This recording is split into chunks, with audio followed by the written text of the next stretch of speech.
want to talk this morning to Congressman James Lankford. He's a Republican from the state of Oklahoma. Nice to have you with us, sir. We appreciate your time. Thank you. You have, in all seriousness, been warned not to make plans for Christmas. What do you think is the likelihood, in fact, that a deal would be done before Christmas, number one? And what exactly are they telling you to do or not do? Yeah. At this point, we've been told by Eric Cantor and Speaker Boehner just to hold the schedule through the rest of the year. But that's the same thing that we heard about a month and a half ago. Right after the election, it was hang on to the calendar, and we'll watch and see how all this unfolds. So all of us are committed to do that. Obviously, Americans work through the holidays a lot, and so as members of the House and the Senate, we'll continue to do that as well. How will it work logistically? You're done today, right? Today is the last working day. You're off for tomorrow. Do you go anyway, and everybody's just on call, meaning you can be brought back to do some kind of a vote? How does that work? We are. Americans lose track of the fact sometimes that all of our work is not here in Washington. We also have work back in our districts as well.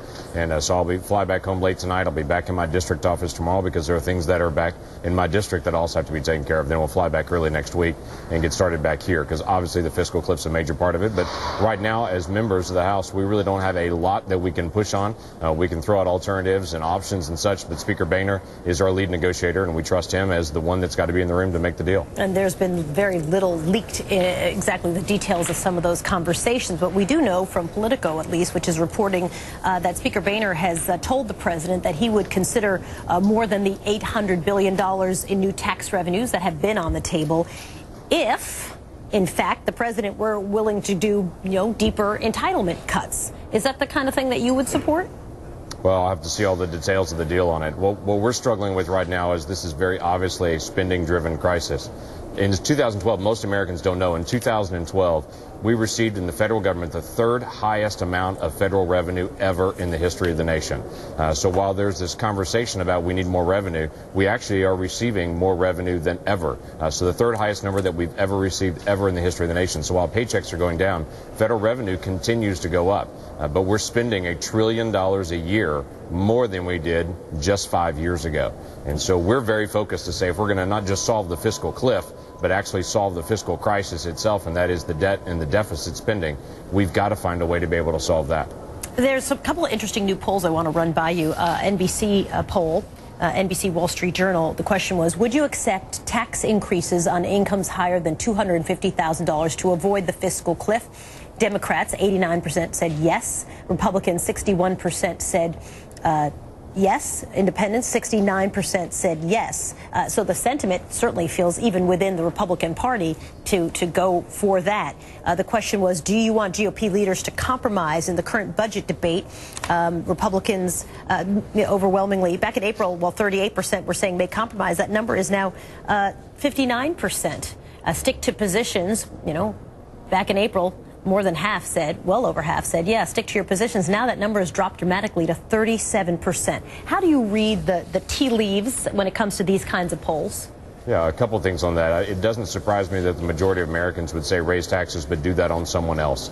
So look at this upper bracket. They identify this 2% and say raise it on them, but not on us. So that's not surprising. But the other dynamic is I think a lot of Americans are beginning to understand really what we're facing in this fiscal cliff.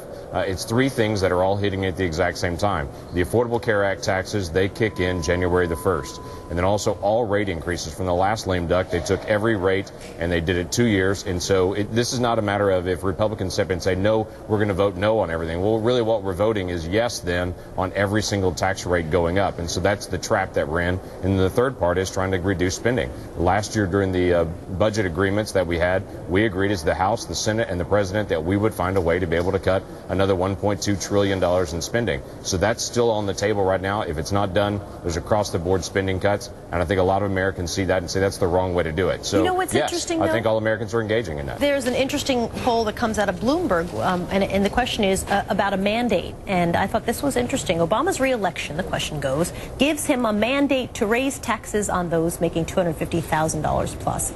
And the answer was yes. 65% of people polled said yes. In fact, they do believe that he has a mandate there. With that polling, how does that make you change how you see your position as you go into the negotiation, along with the fact, right, that everybody's taxes are going up anyway at the end of this year? No matter what happens, you could do absolutely nothing. We're all going to have our taxes raised. That's correct. And so our challenge is this. We're not trying to solve the fiscal cliff. We're trying to solve the debt and the deficit. That's the bigger issue. The president's proposal was, let's raise taxes on the wealthiest Americans, which raises about $80 billion. Well, that still leaves us $920 billion to go to get through this deficit. So the president's proposal is not serious to actually solving the problem. In the last proposal the president put out was raise $80 billion a year in additional taxes, and then it was also give us unlimited authority to continue to raise the debt ceiling and take sequestration cuts and postpone it another year. We're just saying that's not serious. We've got to deal with it right now. The crisis is real, but it's real not just in fiscal cliff. It's real in the amount of debt that we're increasing every single day. So let's deal with the real issue.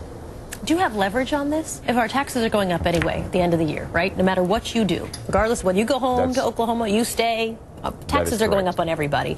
And I'm sure nobody wants to be holding the bag on raising taxes on the middle class. It's an excellent way to be unelected next time around. You know, do you have leverage to do all those things that you want to do? Well, our leverage is only the American people because, again, you quoted some of the polls about tax increases. You can also look at all the polls, and they say they really do want this balanced approach.